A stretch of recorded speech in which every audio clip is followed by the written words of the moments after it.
Remember how in Texas there's been like a court injunction and then threats of prosecution from Ken Paxton, the Texas AG, with regards to whether or not a woman can get an abortion when the fetus inside of her is guaranteed to die anyway and might potentially threaten her health to not have an abortion. She fled Texas, which is probably the smart move from her end, probably the right direction to take things. I'm not going to lie. I don't fault her fleeing Texas. Psychotic that this is happening, but you know, Kate has been unable to get an abortion in Texas, even though her fetus has a fatal condition and continuing the pregnancy threatens her future fertility. Last week, a state court ruled in Kate's favor, but within hours, Texas AG Paxton asked the Supreme Court of Texas to block the order immediately. This past week of legal limbo has been hellish for Kate. Her health is on the line. She's been in and out of the emergency room, and she couldn't wait any longer.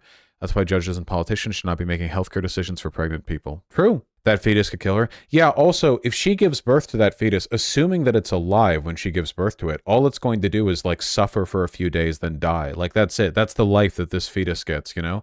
By letting it gestate, all you're really doing is giving it more brain development with which to experience suffering. Like we're essentially creating an organic mass that literally, why do I exist? To suffer. Like that is the only thing it can do. You know, it's pointless cruelty. It's monstrous. Yeah. Their goal is only suffering. Remember, laws against abortion are and always have been about controlling women. That's not like some cringe lib, take or whatever. It's consistent with their behavior. They don't in any way, shape, or form subsidize or provide protections for mothers or children who have been birthed or like healthcare payments or anything. They don't care about any of that. They only care about the very, very specific way in which preventing abortion kind of forces women into biological subservience. If a woman can get pregnant just like that by having sex, just, sometimes birth control fails, sometimes the condom breaks, whatever. And that then guarantees a lifelong commitment to that child. It creates a world where women will always be effectively economic second-class citizens. I'm honestly super interested in the right's take on this, the real one, not just the hyperbole. Genuinely, like, you can take a look at the rhetoric they're employing. They just don't want any exceptions, because once you start making humanitarian exceptions, you carve them out, in ways that undercut the law. They don't care, Sometimes they delude themselves, but yeah, I don't think you're going to get a straight answer for the most part. Yeah, it's pretty bad. This reminds me of the case in the Republic of Ireland in 2013, where a woman in Galway died while miscarrying. The entire case absolutely spurred on the pro-choice movement there, and the country voted overwhelmingly to legalize abortion in 2018. This shit radicalizes people. Yeah, it took a while in Ireland because it's like, they're all like Catholics. I don't know. Keep in mind, like, as bad as it is, shit like this does so much to negatively polarize women towards voting Dem. The numbers are in, man. The majority of Americans, even in red states, want abortion rights to be protected, and even more so women than men. Like, it's a huge shift, Voting Republican, you mean? Yeah, they don't want to vote Republican because of this. Are most women pro-choice? Yes. Americans support for abortion protections. Remember, even the state of Kansas voted to keep the state constitutional amendment that protected the right for abortion. Like Kansas, from Gallup, a record high 69%. Nice. Say abortion should generally be legal in the first 3 months of the pregnancy. The prior high of 67% was recorded last May after the Supreme Court's Dobbs v. Jackson Women's Health Law. Most Americans oppose abortions later in pregnancy, but the 37% saying it should be legal in the second 3 months of pregnancy and 22% in the last 3 months of pregnancy are the highest Gallup has found in trends of 1996.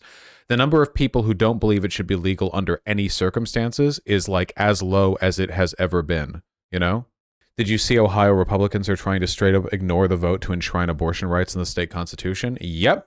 Remember, they tried to put a moratorium on amendments to their constitution, and then Republicans broke it in order to try to raise the threshold for a vote necessary to change things.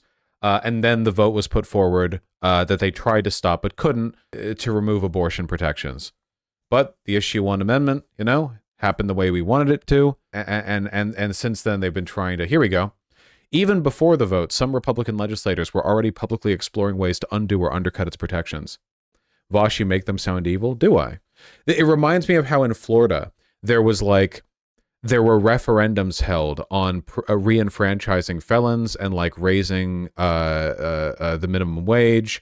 And like DeSantis and the GOP literally just ignored them. They literally were like, okay, yeah, the people want these laws and they're now like legal, but so let's just like cut under it, let's just undo it. Do you understand how unpopular this shit has to be for Republicans to be acting this way? Like basically openly saying they can't win on the popular vote and just admitting they have to undercut like the results of referendums. I think one of the problems was that Roe was upheld on fairly shaky legal grounds. Oh yeah, that is true. Roe v. Wade was always a bad Supreme Court precedent. Not morally bad, but the logic they used on right to privacy being the like constitutional wedge they were going to use, that was always legally shaky and always pretty vulnerable. Yeah. There should have just been a flat out clarification that like legal rights do not apply to fetuses, like period. That would have been like, you could have easily done that with the available like constitutional material. I like, yeah, it was pretty dumb, but whatever. A lot of our Supreme Court jurisprudence is on pretty shaky grounds. So, meh. Even RBG had issue with it? Yeah. Obama campaigned on making Roe v. Wade law. Obama promised a lot of shit that didn't happen, huh? Would it be possible to pass a federal law instead of changing the Constitution? I mean, you can, yeah, but a federal law isn't as like sturdy as Supreme Court jurisprudence. Well, it depends. I guess it depends on the specific issue. Ultimately, a federal law has to go through Congress and the Senate, and, would they be able to add an amendment to the Constitution for bodily rights? This is just my guess, but I'm locking it in. I'm bang, bang, I'm locking it in. We will never again see another constitutional amendment. Not in our lifetimes. At least not unless there is some massive cataclysmic shift to the two-party dynamic. You need 3/4. It's 3/4, right, of the states to verify. There's no way. Absolutely no way. Is it 2/3? I thought it was 3/4. Is it 2/3? Yeah, 3/4 of the states. 38 states. 38 of the states have to ratify it. I don't think it's going to happen. The last amendment was 1992, so I don't know. Yeah, but that was a different era, man. That was still during like the neocon, neo-lib era.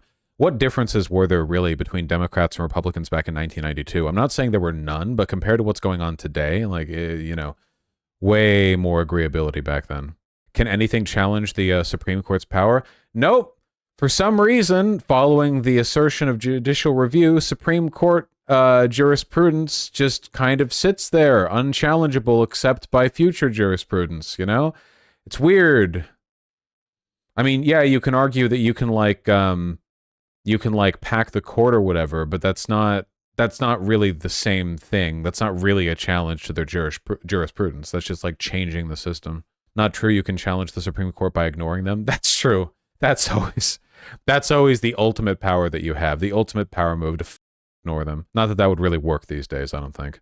Was Obergefell decided on shaky grounds too? No. I'm pretty sure the legal argument for Obergefell versus Hodges was really sturdy, if I remember. Run the fundamental right to guaranteeing to sex due process clause, equal protection clause, the 14th Amendment. Yeah. That's the equal protection clause. Yeah. This is a really, really, really solid argument. I mean, that doesn't mean they can't revoke it. It's not like they give a shit, Isn't it still based on substantive due process? What do you mean? Supreme Court jurisprudence? I mean, they say what they say.